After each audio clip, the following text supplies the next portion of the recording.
सरकारी हॉस्पिटल की नर्स और चपरासी, हॉस्पिटल में डॉक्टर के साथ ऐसा काम। राज जानकर आपके भी होश उड़ जाएंगे। मेरा नाम नंदिनी है। आज मैं आप लोगों को अपनी कामयाबी की कहानी सुनाने जा रही हूँ।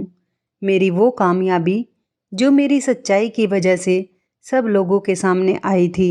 मेरे परिवार में मेरी माँ और मेरे बड़े भैया रहते थे, जबकि मेरी बड़ी दीदी की शादी कई सालों पहले ही हो चुकी थी। मेरे भैया की शादी को 1 साल हो गया था और 6 महीने पहले ही मेरे पिता का देहांत हो गया था। मेरे परिवार के घरेलू मामलात कमज़ोर थे, लेकिन हमारे घर का खर्च आसानी से हो जाता था क्योंकि मेरे पिता बहुत मेहनती इंसान थे। मेरे भैया भी जॉब करते थे, लेकिन जब से उनकी शादी हुई थी तभी से हमारे घर के खर्च और ज़्यादा बढ़ गए थे। मेरे पिता के देहांत के बाद हमारे घर के हालात तो जैसे बदल कर ही रह गए थे। मेरे भैया का नाम वरुण था। मेरे भैया हम माँ बेटी के साथ बहुत अच्छे थे, लेकिन जिस दिन से मेरे पिता का देहांत हुआ था और घर की सारी जिम्मेदारी मेरे भाई के कंधों पर आ गई थी, उसी दिन से भाई का मिजाज हमसे बदला बदला रहता था। मेरी माँ भी बीमार रहती थी। मेरी माँ को डायबिटीज़ थी, इसलिए हमेशा उनकी दवाई चलती रहती थी। एक दिन भैया मेरी माँ से कहने लगे, माँ मैं अब घर का खर्च नहीं कर सकता। आप तो जानती हैं कि कितनी महंगाई बढ़ गई है, और फिर मेरी पत्नी भी प्रेग्नेंट है। आपको तो पता है कि डिलीवरी के लिए अस्पताल में कितना खर्चा आता है। नॉर्मल डिलीवरी और ऑपरेशन डिलीवरी दोनों में ही काफ़ी खर्च आता है, इसलिए मुझे तो पहले से ही पैसों का बंदोबस्त करके रखना पड़ेगा। और आप ये भी जानती हैं कि शादी के बाद कितने खर्चे होते हैं। बच्चा पैदा हो जाएगा तो उसके भी खर्चे होंगे। मैं आप दोनों माँ बेटी के साथ जितना कर सकता था मैंने कर दिया। अब मैं आप दोनों से माफ़ी मांगना चाहता हूँ, क्योंकि अब मैं आप लोगों का खर्चा नहीं उठा सकता। माँ तो भाई के मुँह से ये सारी बातें सुनकर हक्का बक्का सी रह गई थी। माँ की आंखों में आंसू आ गए थे और वो भैया से कहने लगी, बेटा तुम तो जानते हो हमारा इस दुनिया में तुम्हारे अलावा कोई नहीं। तुमने भी हमसे हाथ खींच लिया तो हम कहाँ जाएंगे और क्या करेंगे। भैया ने कहा कि मुझे नहीं पता कि आप लोग क्या करोगी, लेकिन मैं इतना जानता हूँ कि मेरे पास अब कुछ नहीं है। अब मैं अपना परिवार बनाना चाहता हूँ, इसलिए अब मैं आपकी कोई सहायता नहीं कर सकता। मैं तो खुद बहुत मजबूर हूँ। नहीं तो आप जानती हो कि मुझे आपकी कितनी परवाह है। माँ कहने लगी, बेटा वरुण तुम्हें मुझ विधवा का ख्याल नहीं है तो कम से कम अपनी बहन का ही ख्याल कर लो। ये जवान हो गई है, लेकिन इसकी शादी करके इसको भी अपने ससुराल का करना है। मेरा क्या है, मैं तो जैसे तैसे अपनी ज़िंदगी काट लूँगी। माँ की बातें सुनकर भाभी भी अपने कमरे से बाहर आ गई थी। वो कहने लगी, वरुण मैंने तो तुम्हें पहले ही कहा था कि हम ये घर छोड़कर चलते हैं, क्योंकि इस घर में रहते हुए आपकी माँ हमें सुकून से जीने नहीं देंगी। इनके खर्च ख़त्म ही नहीं होते। ना जाने इनके खर्चों की कितनी लंबी लिस्ट बनी हुई है। आपने इनको साफ साफ अपनी सारी परेशानी बता दी है, तब भी इनको आपका कोई ख्याल नहीं आता है। आपकी माँ बहुत ही ढीठ है, कैसे आपको मक्खन लगा रही है। वरुण भैया भाभी से कहने लगे, हाँ तुम बिल्कुल ठीक कह रही हो। एक काम करो, मेरा और अपना सारा सामान पैक कर लो। हम दोनों अभी यहाँ से चलते हैं। मेरी माँ तो ये बात सुनकर जैसे पागल ही हो गई थी। माँ कहने लगी, नहीं नहीं नहीं बेटा वरुण ऐसा मत करना। कोई बात नहीं, तुम घर में खर्च नहीं देना चाहते हो तो मत दो, लेकिन तुम इस घर को छोड़कर कहीं नहीं जाओगे। मेरे लिए इतना ही काफ़ी है कि तुम इस घर में रहो। इस घर में भी एक मर्द का होना बहुत ज़रूरी है, क्योंकि इस घर में तुम्हारी जवान बहन बैठी हुई है। तुम्हारी वजह से कोई तुम्हारी बहन पर आंख भी नहीं उठा सकेगा। भैया कहने लगे, माँ आपके पास अभी भी वक्त है, सोच लो। फिर बाद में मुझसे मत कहना कि मुझे कोई पैसा नहीं देते। और सोच लीजिए कि आप हमें इस घर में देखना चाहते भी हैं या नहीं। ये कहकर भैया कमरे से बाहर चले गए थे। भाभी भी अपने कमरे में चली गई थी। मैं माँ के पास आकर बैठ गई। माँ मेरे गले से लगकर फूट फूट कर रोने लगी। मैं माँ से ऊंची आवाज़ में कहने लगी, आप इन दोनों को इस घर से बाहर क्यों नहीं निकाल देती? जब पिताजी जिंदा थे और वो कमाते थे तो भैया और भाभी खूब बैठकर आराम से खाते थे, और अब जब भैया पर सारी जिम्मेदारी आ गई है तो भैया घर छोड़कर जाने की बात कर रहे हैं। अगर भैया से कुछ नहीं हो सकता तो कम से कम वो हमारे साथ इस घर में शांति से तो रह सकते हैं, लेकिन वो तो हमारी जिम्मेदारी से ही अपने हाथ झाड़ रहे हैं। ये घर आपका और पिताजी का है। ये दोनों पति पत्नी यहाँ से चले जाएंगे तो हम किराएदार रख लेंगे और उस किराए से हमारा खर्च आसानी से निकल जाया करेगा। तो फिर इनको घर में रखकर क्या फ़ायदा है? माँ ने मेरे मुंह पर हाथ रख दिया और कहने लगी, चुप करो नंदिनी, तुम्हें मेरे सर की कसम है, खामोश हो जाओ। ऐसी बात अपने मुंह से मत निकालो। मुझे गुस्सा तो बहुत आ रहा था, मगर माँ की वजह से मैं चुप रहती थी। मुझे इस बात के बारे में तो अच्छे से पता था कि भाभी हम माँ बेटी को पसंद नहीं करती हैं। भाभी का तो बस नहीं चलता कि वो हम दोनों माँ बेटी को घर से ही निकाल दे। पिताजी जब जिंदा थे तब भी भाभी से हमारे झगड़े रहते थे, लेकिन पिताजी के डर की वजह से वह हमेशा खामोश हो जाती थी। भैया तो हमेशा ही अपनी पत्नी की साइड लेते थे, इसलिए जीते जी पिताजी को मेरी और माँ की बहुत फिक्र थी। वो कहते थे कि अगर मुझे कुछ हो गया तो मेरे बाद तुम दोनों का क्या होगा। मुझे तो नहीं लगता कि ये दोनों पति पत्नी तुम दोनों को बर्दाश्त कर सकेंगे। मेरे पिता बहुत गुस्से वाले और ईमानदार आदमी थे। मेरे पिताजी जानते थे कि उनकी औलाद अपनी पत्नी की तरफ से बहुत बोलती हैं, और उनको ये भी पता था कि उनके बाद हमारे भैया हम दोनों को नहीं समझेंगे। पिताजी के देहांत को अभी 6 महीने ही हुए थे कि भैया ने हमसे आंखें फेर ली थी। माँ के इलाज के लिए भी पैसे देना बंद कर दिया था। मेरी माँ को डायबिटीज़ थी, इसलिए एक गोली उनकी रोज़ चलती रहती थी। माँ को तो रोज़ एक गोली की ज़रूरत पड़ती ही थी, लेकिन जब भैया ने पैसे देना बंद कर दिया तो माँ ने भी दवाई खाना छोड़ दिया था। इसी वजह से माँ की तबीयत हमेशा ख़राब रहने लगी थी। मेरी माँ दिन ब दिन कमज़ोर होती जा रही थी। उनकी हालत देखकर मेरा दिल खून के आंसू रोता था, मगर मैं अपनी माँ के लिए कुछ भी करने के काबिल नहीं थी। भाई तो पहले ही हम दोनों को छोड़ चुके थे, और पिताजी जो कमाते थे उससे घर का खर्चा निकल जाता था। पिताजी ने मेरे भैया को बहुत पढ़ाया लिखाया था, इसलिए उनकी बहुत अच्छी नौकरी लगी हुई थी। शुरू से ही भाभी चाहती थी कि वो हमारे परिवार से अलग हो जाए। विधवा माँ और अनाथ बहन को समझने वाला कोई नहीं था।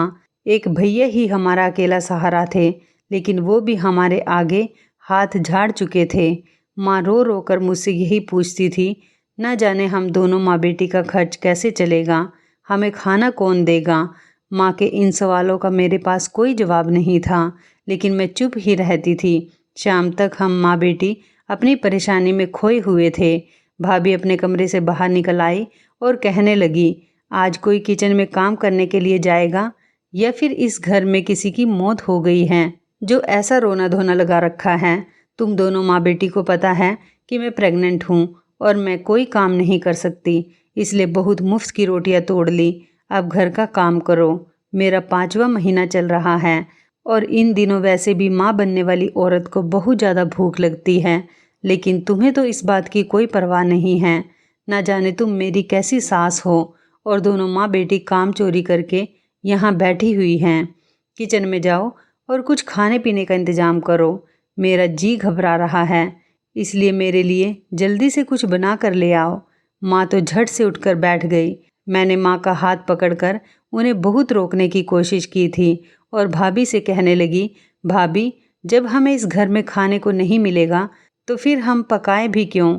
ना तो हमारे पास पैसे हैं और ना ही घर में खाना बनाने के लिए राशन मौजूद है, इसलिए आप अपने और अपने पति के लिए खाना बना सकती हो। हमारा इस दुनिया में कोई नहीं है, सिर्फ एक भाई ही था, वो भी आपने हमसे छीन लिया। अब हम किचन में जाकर क्या करेंगे? आप अपने लिए खाना बना सकती हो और सुकून से बैठकर खा लो। हम पहले से ही बहुत परेशान हैं, इसलिए हमें और ज़्यादा परेशान मत करो। तभी भाभी तेज आवाज़ में चीखने लगी और कहने लगी, नंदिनी, ये तुम मुझसे किस अंदाज में बात कर रही हो? तुम्हें पता है मैं तुम्हारी भाभी हूँ और तुमसे बड़ी हूँ। तुम्हारी ज़बान तो बहुत तेज चलने लगी है। ना जाने अपने ससुराल जाकर तुम क्या करोगी।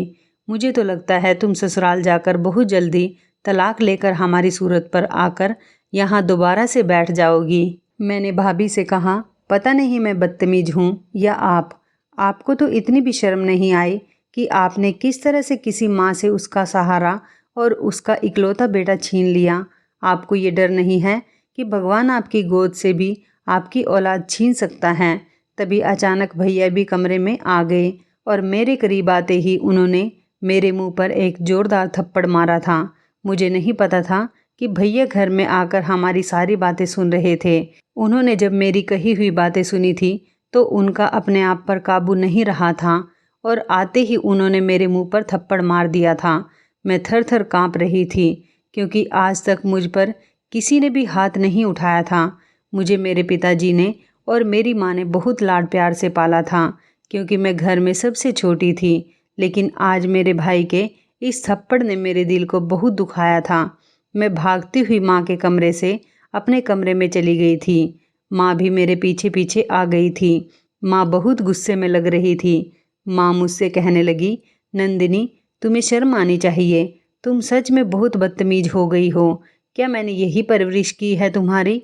बड़ों से बोलने की कोई तमीज़ नहीं रही तुम में। तुम्हें इस तरह की बात नहीं करनी चाहिए थी। जो बच्चा अभी इस दुनिया में आया भी नहीं है, तुमने अभी से ही उसको कोसना शुरू कर दिया। तुम्हारा गिला शिकवा तुम्हारी भाभी से था, लेकिन उस नन्ही मासूम जान से तो नहीं था जो अभी इस दुनिया में आया भी नहीं, और तुम उसी को अभी से कोस रही हो। मैं माँ के गले लग गई और खूब रोने लगी। मैंने माँ से कहा, माँ मुझे नहीं पता था मेरे मुंह से यह शब्द कैसे निकल गए। मेरा बिल्कुल भी ये मतलब नहीं था। मैं उस छोटे बच्चे को कोसना नहीं चाहती थी। मैं तो बस भाभी से कह रही थी। मैं चाहती थी कि शायद भाभी मेरी इस बात से डर जाए और वो हमारे साथ ऐसा व्यवहार ना करे जैसा वो कर रही है। आपको तो पता है कि उन्होंने ही भैया को हमारे खिलाफ किया है। मैं तो बस यही चाहती हूँ कि जिस तरह से उन्होंने हमारे भैया को हमसे अलग किया, उस तरह से उनकी औलाद भी उनके साथ ऐसा कर सकती है जिस तरह से वो अलग कर चुके हैं। इस तरह से शायद डर कर वह उनका दिल साफ भी कर दे। मुझे क्या पता था कि बात का बतंगड़ बन जाएगा। मेरी माँ का दिल पहले ही बहुत छोटा था। आज वो भी मेरे गले लगकर बहुत रो रही थी। इतनी ही देर में फिर से भैया कमरे में आ गए और कहने लगे, माँ अगर आपका रोना धोना ख़त्म हो गया हो तो प्लीज़ किचन में चली जाओ। मेरी पत्नी को भूख लगी हुई है, उसे खाने की बहुत ज़रूरत है। जाकर उसके लिए खाना बना दो। माँ ने जल्दी से आंसू पोंछे और भैया से कहने लगी, ठीक है वरुण, तुम फिक्र मत करो, मैं अभी किचन में जाकर बहू के लिए खाना बना देती हूँ। माँ किचन की तरफ चली गई और मैं कमरे में ही बैठकर ये सोच रही थी कि शायद हो सकता है इन दोनों पति पत्नी का दिल नर्म हो गया हो, इसलिए शायद वो वहाँ से खाने के लिए कह रहे हों। इससे मैंने ये अंदाज़ा लगा लिया था कि शायद घर में खाना उन दोनों के लिए नहीं बल्कि हम सब के लिए बनेगा। रोते रोते मेरे भी सर में दर्द शुरू हो गया था और जोरों की भूख भी लग रही थी। मैं कमरे में अंधेरा करके लेटी हुई थी। मुझे बाहर जाने से डर लग रहा था। बस यही डर था कि भैया फिर से मुझे मारने ना लग जाएं, क्योंकि हमारे भैया पहले जैसे नहीं रहे थे। मुझे माँ के आने का इंतज़ार था कि वो कब कमरे में आएगी और मुझे आकर खाना देंगी। ऐसे ही इंतज़ार करते करते रात के 8 बज गए थे। जब माँ कमरे में आई तो मैं जल्दी से उठकर बैठ गई, मगर ये देखकर तो मैं दंग रह गई थी कि माँ के दोनों हाथ खाली थे। मैंने कहा, माँ आप मेरे लिए खाना लेकर नहीं आई हो, आखिर मेरा खाना कहाँ है? माँ कहने लगी, नंदिनी सारा दिन काम करने के बाद भी मैं खाली हाथ ही हूँ। पूरे दिन मजदूरी की है किचन में, लेकिन मुझे भी खाना नहीं मिला तो तुम्हें कहाँ से मिल जाएगा? इतना काम तो अगर मैंने नौकरानी बनकर किसी और के घर में भी किया होता तो वहाँ भी मुझे भूख मिटाने के लिए कुछ तो खाना मिल ही जाता, मगर ये तो मेरी अपनी सगी औलाद है, इसलिए तो मुझे नौकरानी की तरह काम करने के बाद भी मुझसे एक बार भी खाने को नहीं पूछा। यहाँ तक कि साफ इनकार कर दिया कि ये खाना सिर्फ हम दोनों के लिए ही है, आप अपना इंतज़ाम कहीं और से कर सकते हो। मैं जाकर माँ के पास बैठ गई और माँ से कहने लगी, माँ आपको भूख लग रही है। माँ ने हमेशा की तरह सिर हिला दिया और मुझे देखकर उनकी आंखों में आंसू आ गए। माँ की आंखों में आंसू देखकर मेरा दिल बहुत दुख रहा था। मैं जानती थी मेरी माँ डायबिटीज़ की मरीज हैं, इसलिए उनसे भूख बर्दाश्त नहीं हो रही होगी। मैंने माँ से कहा, माँ आप फिक्र मत करो, मैं कुछ इंतजाम करती हूँ। मैं इतना कहकर कमरे से बाहर जाने लगी तो माँ ने मेरा हाथ पकड़कर मुझे बाहर जाने से रोक दिया। मैंने कहा, माँ क्या बात है, मुझे क्यों रोक रही हो? माँ ने अपने दोनों हाथ मेरे सामने जोड़ दिए और कहने लगी, तुम बाहर जा रही हो, लेकिन मुझे किसी नई मुसीबत में मत फंसा देना। मैं नहीं चाहती कि तुम्हारे भैया इस घर से चले जाएं। तुम्हें पता है ना, जब तक घर में कोई मर्द होता है तब तक किसी की मजाल नहीं होती उस घर पर आंख उठाकर भी देख सके। वहाँ की औरतें हमेशा महफूज रहती हैं। अगर घर में मर्द ना हो तो दूसरे मर्दों को रास्ता मिल जाता है और फिर लोग बातें बनाना शुरू कर देते हैं। इसलिए नंदिनी, कोई भी ऐसा काम मत करो जिसकी वजह से मुझे किसी परेशानी का सामना करना पड़े और तुम्हारे भैया नाराज होकर इस घर को छोड़कर चले जाएं। मैंने कहा, माँ आप फिक्र मत करो, मैं ऐसा कुछ भी नहीं करूँगी। मैं आपको कभी परेशान नहीं करूँगी और ना ही मैं आपको परेशान देख सकती हूँ। आपको आपकी बेटी पर भरोसा है ना? माँ ने हाँ में सिर हिलाया। मैंने कहा, तो ठीक है, फिर आप अपनी बेटी पर भरोसा करो। मैं ऐसा कुछ नहीं करूँगी जिसकी वजह से मेरी माँ दुखी हो जाए। ये कहकर मैं कमरे से बाहर निकल आई। अच्छा था कि भैया भाभी कमरे में बैठे हुए थे और घर का आंगन खाली पड़ा हुआ था। मैं चुपचाप घर से बाहर चली गई थी। मैंने पड़ोस में ही रहने वाली आंटी का दरवाज़ा बजाया। हमारे पड़ोस में सुष्मिता आंटी रहती थी। वो बहुत अच्छी औरत थी और मेरी माँ की उनसे अच्छी दोस्ती थी। मुझे उम्मीद थी कि वो मेरी मदद ज़रूर करेंगी। सुष्मिता आंटी नौकरी करती थी और अपने घर में अकेली रहती थी। पति तो उनके काफ़ी सालों पहले ही मर गए थे। उन्होंने अपनी बेटी को खूब पढ़ाया लिखाया और उसकी शादी अच्छे घर में कर दी थी। मैंने दरवाज़ा बजाया तो सुष्मिता आंटी ने दरवाज़ा खोला। वो मुझे देखकर हैरान हो गई थी क्योंकि उस समय रात के 9 बज रहे थे। वो मुझसे कहने लगी, क्या बात है नंदिनी बेटी, इतनी रात को तुम यहाँ?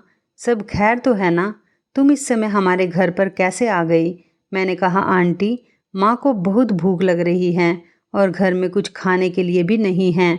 आपके पास थोड़ा सा खाना मिल जाएगा? अगर हो तो आप मुझे दे दो। ये बात सुनकर तो आंटी की आंखों में भी आंसू आ गए थे। उन्होंने कहा, तुम्हारे घर में खाने के लिए क्यों कुछ नहीं है? मैंने कहा, भैया ने मेरा और माँ का खर्च उठाने से मना कर दिया है। माँ ने आज सारा दिन किचन में काम किया है, इसके बावजूद भी हमारे पास खाने के लिए कुछ भी नहीं है। आंटी ने जल्दी से अपने घर में जितना भी खाना बचा हुआ रखा था सब मुझे दे दिया।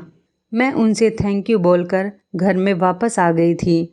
माँ को खाना खिलाया तो वो भी बहुत खुश हो गई थी और कहने लगी, तुम ये खाना कहाँ से लाई हो? मैंने उनको बताया कि मैं ये खाना सुष्मिता आंटी के घर से लेकर आई हूँ। उन्होंने मुझसे कहा, नंदिनी तुमने किसी के घर जाकर खाना क्यों मांगा? मुझे तुम्हारी यह बात अच्छी नहीं लगी। किसी के घर जाकर इस तरह खाना नहीं मांगते। मैंने तो कभी तुम लोगों को किसी के आगे हाथ फैलाना नहीं सिखाया। मैंने माँ से कहा, जब हमारे अपने ही हमारा साथ नहीं देते तो फिर दूसरों से मदद मांगना तो हमारी मजबूरी बन जाता है। माँ कहने लगी, नंदिनी मुझे तुम्हारी ज़बान से बहुत डर लगने लगा है। आजकल तुम बहुत बोलने लगी हो। तुम ज़रूर मेरे लिए कोई नई मुसीबत खड़ी कर दोगी। देखो मैं तुम्हारे आगे हाथ जोड़ रही हूँ। जब तुम्हारे भैया ने हम पर जुल्म करना शुरू कर दिया है तो तुम भी अपने भैया के जैसे ही मत बनो। तुम्हारी ये बातें मुझे बहुत परेशान कर देती हैं। क्या तुम्हें यह अच्छा लगेगा कि तुम्हारी ये अजीब अजीब बातें सुनकर मेरी तबीयत खराब हो जाए? माँ की बातें मैं खामोशी से सुनती रही। अगले ही दिन सुष्मिता आंटी हमारे घर पर आई। उन्होंने माँ के हाथ में 10,000 रुपये रख दिए। माँ तो उन पैसों को लेने से इनकार कर रही थी, लेकिन उन्होंने कहा कि अगर तुमने ये पैसे नहीं लिए तो अच्छा नहीं होगा। तुमने अगर मुझे अपनी बहन समझा है तो तुम्हें मुझसे मदद लेने में कोई परेशानी नहीं है, नहीं तो मैं यही समझूंगी कि हमारा रिश्ता खोखला है। माँ वो पैसे लेना नहीं चाहती थी, लेकिन सुष्मिता आंटी की इतनी जिद करने पर उन्होंने वो पैसे ले लिए थे। माँ ने सुष्मिता आंटी से वादा किया था कि वो बहुत जल्द उनके पैसे उन्हें वापस लौटा देंगी। सुष्मिता आंटी ने नहीं में सिर हिला दिया और कहने लगी, मुझे इन पैसों की ज़रूरत नहीं है। तुम तो जानती हो मैं नौकरी करती हूँ और अच्छी खासी कमाई कर लेती हूँ। अब जबकि मेरा कोई परिवार नहीं है तो बताओ मैं ये पैसे किस पर खर्च करूँ। एक बेटी थी, उसको भी अपने घर का कर चुकी हूँ। ये पैसे मेरी तरफ से तुम्हारे लिए तोहफा हैं, तुम इनको स्वीकार कर लो। माँ तो खामोश हो गई थी। फिर सुष्मिता आंटी के जाने के बाद माँ बाजार जाकर थोड़ा सा राशन लेकर आ गई थी और माँ ने घर में खाना बना लिया था और भाभी इंतज़ार कर रही थी कि कब घर में खाना बनेगा और उनके आगे पेश किया जाएगा। मैंने माँ को साफ साफ इनकार कर दिया था कि आज घर में कुछ भी हो जाए लेकिन आप भाभी को अपने हाथ का बना हुआ खाना नहीं खिलाओगी। माँ कहने लगी, नंदिनी तुम कैसी बातें कर रही हो, पागल हो गई हो क्या? मैं मजबूर हूँ। मैंने माँ को अपने सर की कसम दे दी थी और माँ से कहने लगी, अगर आप मजबूर हो तो मैं भी मजबूर हूँ। मैं आपको ऐसे घर में मजदूरों की तरह काम करते हुए नहीं देख सकती।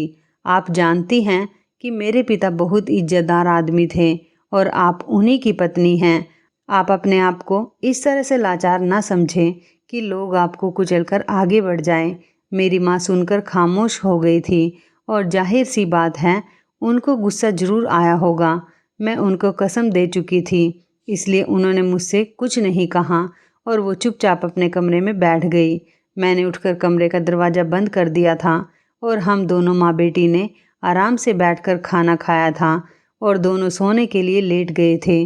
तभी आधा घंटा ही गुजरा होगा कि अचानक किचन की तरफ से बर्तनों के खटकने की आवाज़ आने लगी थी और तभी भाभी हमारे दरवाजे पर आकर दस्तक देने लगी और कहने लगी, दरवाज़ा खोलो। तुम दोनों माँ बेटी सुबह से क्या कर रही हो? किसी को खाने का होश भी है या नहीं? आज खाना नहीं बनेगा क्या? क्या आज मुझे भूखा ही मार देंगी? ऐसा तो नहीं है कि कहीं तुम लोगों ने चुपके चुपके खाना बना लिया हो और खुद ही खा लिया हो। मुझे तुम लोगों के कमरे की तलाशी लेनी पड़ेगी। तभी माँ ने कहा कि मेरी सहेली ने मुझे पैसे दिए थे, उन्हीं पैसों में से मैं राशन लेकर आई थी। इस राशन से मैंने खाना बनाकर खा लिया है। तुम भी अपने पति की लाई हुई कमाई से खा लो। भाभी ने माँ से कहा, माँ जी आपको पता है ना कि मेरी हालत कैसी है, मैं घर का कोई काम नहीं कर सकती, तो फिर आपने ये कैसी जिद लगा ली है कि मैं खुद खाना बनाऊं। तभी अचानक मैं बोल पड़ी और मैंने भाभी को जवाब दिया कि अगर आपकी हालत ठीक नहीं है तो फिर आपको भगवान से डरना चाहिए। माँ मेरा हाथ पकड़कर झटकने लगी और कहने लगी, तुम चुप रहो, मैं बात कर रही हूँ ना। मैं खामोश होकर बिस्तर पर जाकर लेट गई थी और भाभी भी चुपचाप वहाँ से चली गई। भाभी ने भैया से ना जाने क्या उल्टी सीधी बातें लगा दी थी कि भैया भी आकर हमारे कमरे का दरवाज़ा बजाने लगे। माँ डर गई और मेरी तरफ देखकर कहने लगी, अब क्या हुआ है? मैंने कहा, माँ मुझे कुछ नहीं पता, लेकिन मैंने माँ से कहा कि आप दरवाज़ा मत खोलिए, लेकिन भाई इतनी बुरी तरह से दरवाज़ा पीट रहे थे कि माँ को मजबूरन दरवाज़ा खोलना ही पड़ गया था। माँ ने जैसे ही दरवाज़ा खोला तो भैया कमरे में दाखिल हुए और मेरा हाथ पकड़कर मुझे कमरे से बाहर लेकर आए और मेरे मुंह पर थप्पड़ मार दिया। ये सब देखकर मैं हैरान रह गई थी। भैया मुझसे कहने लगे, मुझे पता है मेरी माँ तो ऐसी नहीं है, मेरी माँ बहुत सीधी औरत है, लेकिन तुम बहुत चालाक हो। तुमने ही मेरी माँ को मेरे और मेरी पत्नी के खिलाफ भड़काया होगा, तभी वो अपनी बहू से खाना बनाने के लिए इतनी जिद कर रही हैं। मैं तुम्हें समझा रहा हूँ, अगर तुमने मेरे घर में फसाद करने की कोशिश भी की तो इसलिए ठीक से मेरी बात को समझ जाओ, वरना मैं किसी भी राह चलते इंसान के साथ तुम्हारी शादी कर दूंगा। चली जाना अपनी ससुराल और उसके बाद कभी मेरे घर में कदम मत रखना। आज भैया ने जो मुझे थप्पड़ मारा था उसके बाद मैं अपने होश खो बैठी थी, क्योंकि भाई इससे पहले भी मुझे थप्पड़ मार चुके थे। उस बार तो मैंने उनसे कुछ नहीं कहा था, लेकिन आज मैं बहुत गुस्से में आ गई थी और मैंने उनसे कहा, भैया आपको शर्म आनी चाहिए, आप तो अपनी पत्नी की कही हुई बातों में आ जाते हैं। आपको तो अपनी जिम्मेदारी का एहसास नहीं रहा। आप तो वो बेगैरत बन गए हैं जिसने अपने बाप के मरने के बाद अपनी माँ के मुंह से निवाला तक छीन लिया है। इतना दुख देने से तो अच्छा था कि आप इस घर से ही चले जाते, लेकिन आप में तो गैरत नाम की चीज़ ही नहीं है। जब चाहा माँ को नौकरानी बनाकर उनसे काम करवा लिया और जब चाहा बहन पर हाथ उठा लिया। आपको बस यही आता है। आप बहुत बेगैरत इंसान हैं। मेरी ये बात सुनते ही भैया ने मेरे मुंह पर एक और थप्पड़ भी मारा और मेरी माँ चुपचाप खड़े हुई ये सारा तमाशा देख रही थी और मैं उससे कहने लगी, माँ आप मेरे हक में क्यों नहीं बोल रही हो? लगता है आप भी अपने बेटे के साथ मिली हुई हो। मुझे इस घर में नहीं रहना। इतना कहकर ही मैं अपने कमरे में चली गई और जाकर अपने बैग में अपना सामान पैक करने लगी और अपना सामान लेकर मैं घर से बाहर निकल गई। मैं रोती हुई जा रही थी और सड़क पर चल रही थी। मुझे ऐसा लग रहा था जैसे मेरे पीछे कोई चल रहा है। मैंने पीछे जैसे ही मुड़कर देखा तो माँ मेरे पीछे पीछे चल रही थी और माँ भी रो रही थी। मैं वहीं रुक गई और माँ से कहने लगी, अगर आप मुझे रोकने आ रही हो तो मैं नहीं रुकूंगी और उस घर में भी नहीं रहूंगी। माँ मुझसे कहने लगी, देखो वही हुआ ना जिस बात का मुझे डर था। अब हम दोनों बेघर हो गए हैं। अब हम कहाँ जाएंगे? मैंने माँ से कहा, माँ आपको मेरे पीछे आने की कोई ज़रूरत नहीं। वो घर जो आप छोड़ कर आई हो वो आपके पति का घर है। मेरी वजह से आपको बेघर होने की कोई ज़रूरत नहीं। और वैसे भी पिताजी मरने से पहले इस घर को आपके नाम कर गए थे। आप चाहें तो उन दोनों को अपने घर से निकाल सकती हैं और अपने घर में खुद रह सकती हैं। मैं वहाँ जाऊँगी जहाँ मेरी मर्जी होगी। माँ कहने लगी, मैं अपनी जवान बेटी को ऐसे दर दर की ठोकरें खाने के लिए नहीं छोड़ सकती। मुझे बताओ तुम कहाँ जाना चाहती हो? मैंने उनकी बात का कोई जवाब नहीं दिया और खामोश खड़ी रही। मेरे चुप रहने पर माँ रोने लगी और कहने लगी कि भगवान, ये दिन देखने से पहले ही तुम मुझे अपने पास बुला लेता। माँ की बात सुनकर मेरा दिल बहुत दुखने लगा था, इसलिए मैंने जल्दी से माँ का हाथ पकड़ लिया और कहने लगी, आप ऐसी बातें मत करो। माँ कहने लगी, अच्छा ठीक है, ये बताओ तुम कहाँ जा रही हो? मैंने कहा, बस मैं मामा जी के घर जा रही थी।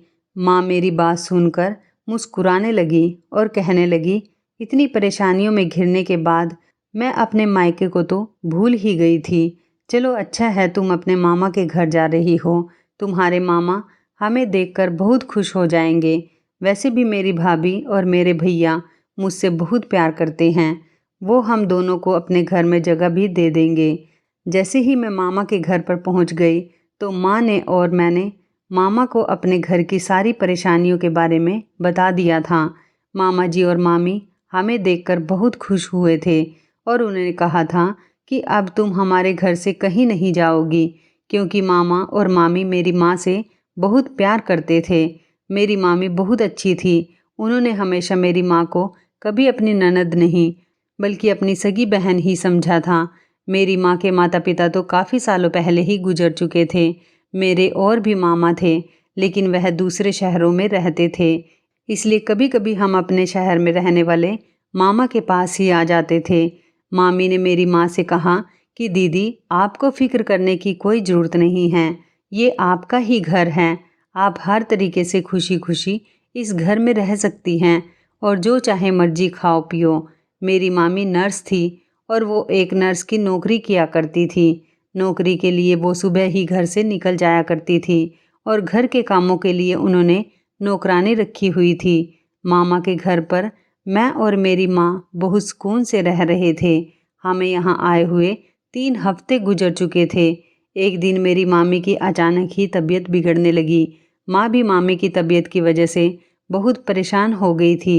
मामी कहने लगी कि परेशान होने की कोई ज़रूरत नहीं, मेरी तबीयत सिर्फ मौसम की वजह से ख़राब है। इन दिनों लोगों की तबीयत ख़राब होती रहती है। बुखार है, जल्दी ही उतर जाएगा। मगर मामी को इस बात से परेशानी थी क्योंकि उन दिनों अस्पताल में बहुत ज़्यादा मरीज आ रहे थे और उनको छुट्टी नहीं मिल रही थी। मामी से कह दिया गया था कि अगर आपने छुट्टी की तो आपको नौकरी से निकाल दिया जाएगा। मेरी मामी इस नौकरी को छोड़ना नहीं चाहती थी क्योंकि उनके पास कोई औलाद नहीं थी। वो कहती थी कि मैं अस्पताल जाती हूँ तो मेरा दिल लगा रहता है। वैसे भी मैं पूरे दिन घर में अकेली रहती थी। तुम्हें तो पता है, तुम्हारे मामा भी काम पर चले जाते थे और मैं अकेले घर में रहकर दीवारों को ताकती रहती थी। इसलिए मैंने इस नौकरी को शुरू कर दिया था। मैं नहीं चाहती थी ये नौकरी मेरे हाथ से निकल जाए। मामी परेशान थी कि अब क्या होगा, तो मैंने कहा मामी अगर आप इजाज़त दें तो मैं आपकी जगह नौकरी पर जा सकती हूँ। मामी को भी ये आइडिया अच्छा लगा था। वो कहने लगी ठीक है, मैं डॉक्टर से बात करूँगी, अगर वो परमिशन दे देंगे तो तुम चली जाया करो। उन्होंने डॉक्टर से पूछा तो डॉक्टर ने इजाज़त दे दी थी, क्योंकि मम्मी की तबीयत सच में बहुत ज़्यादा ख़राब हो गई थी। वो अस्पताल जाने की कंडीशन में नहीं थी, जबकि अस्पताल में भी किसी की ज़रूरत थी। इसी तरह से मैं मामी की जगह पर अस्पताल जाने लगी थी और तब मुझे मामी ने एक बात कही थी। वो कहने लगी नंदिनी, मेरी एक बात याद रखना, दुनिया चाहे इधर की उधर हो जाए, डॉक्टर तुम्हें बहुत लालच देंगे, लेकिन तुम किसी भी डॉक्टर से पैसे मत लेना और ना ही किसी से फिजूल बात करने की कोशिश करना। मैं मामी की बात को अच्छे से समझ गई थी और अस्पताल जाना शुरू कर दिया था। मैं अपने काम से काम रखती थी। वहाँ पर एक सीनियर नर्स थी जो मुझे काम बता दिया करती थी। मुझ पर ज़्यादा काम का लोड नहीं था, इसलिए मुझे ये काम अच्छे तरीके से नहीं आता था। बस मुझे मरीजों का ख्याल रखने के लिए कहा जाता था और जैसे ही किसी मरीज की तबीयत अचानक बिगड़ने लगती थी तो मैं डॉक्टर या किसी दूसरी नर्स को वहाँ पर बुलाकर लाया करती थी। ऐसे ही दिन गुजरते चले जा रहे थे। मैं अस्पताल में किसी से भी फिजूल बात नहीं करती थी। एक दिन एक छोटी उम्र की नर्स मेरे पास आकर बैठ गई और मुझसे कहने लगी तुम बहुत उदास रहती हो, किसी से ज़्यादा बात भी नहीं करती हो, ऐसा लगता है जैसे तुम किसी वजह से बहुत परेशान हो। मैंने उसे अपने बीते हुए कल की सारी बातें बता दी थी। आज मेरा दिल बहुत दुख रहा था। मैं खुद पर काबू नहीं पा सकी थी और अपने सारे गुजरे हुए हालात उसको बता दिए थे। मेरी बातें सुनकर वो भी उदास हो गई थी और कहने लगी तुम भी अपने लिए कोई अच्छी सी नौकरी तलाश कर लो। जो लड़की अपने पैरों पर खड़ी होती है वो बहुत मजबूत होती है। बल्कि ऐसा करो, जब तक तुम्हारी मामी अस्पताल नहीं आ जाती तुम थोड़ा बहुत अपनी कमाई कर लो। मैं उससे कहने लगी ये कैसे मुमकिन हो सकता है। वो कहने लगी मेरे पास एक काम है जो बहुत आसान है, क्या तुम उसको कर सकती हो। मैंने हैरानी से उसकी तरफ देखा। आखिर पैसे कमाने के लिए कोई काम इतना आसान कैसे हो सकता है। मैंने कहा क्या बात है, तुम क्या करना चाहती हो। उसने मुझे बताया कि यहाँ एक लड़की काम करती है जो कि आजकल अस्पताल नहीं आ रही है। वो लड़की मेरा यह काम कर दिया करती थी। इसी अस्पताल से जुड़ा हुआ एक और अस्पताल भी है। यहाँ से कुछ सामान उस अस्पताल लेकर जाना होता है। तुम अगर मेरे इस काम में मदद करोगी तो मदद करने के बदले तुम्हें पैसे मिलेंगे जिनसे तुम अपना खर्च पूरा कर सकती हो।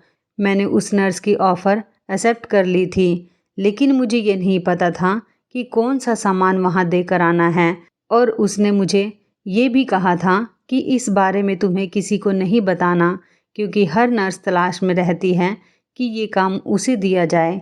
ये काम हर किसी के बस की बात नहीं, क्योंकि ये भरोसेमंद इंसान का काम है। तुम मुझे भरोसेमंद लगती हो। तुमने मुझे पहली ही मुलाकात में अपनी पूरी स्टोरी सुना दी। इसका मतलब तुम बहुत भरोसेमंद हो और तुम मुझ पर भी भरोसा करती हो। और मैंने ऐसा ही किया। मैंने ये बात मामी से छुपा ली थी। वो नर्स जब भी ऑपरेशन रूम में जाती थी तभी वहाँ से एक थैली लेकर आती थी और मुझसे कहती कि इस पते पर जाकर ये थैली तुम्हें पहुँचानी है। उस पते पर जब मैं गई तो वहाँ एक बहुत बड़ा अस्पताल बना हुआ था।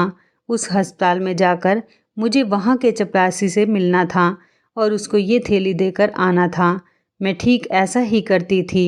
वहाँ जाकर वो सामान लेकर आ जाती थी। बदले में वो मुझे हज़ारों रुपए देती थी। इसी तरह से एक हफ्ते में मैंने 40,000 रुपये कमा लिए थे।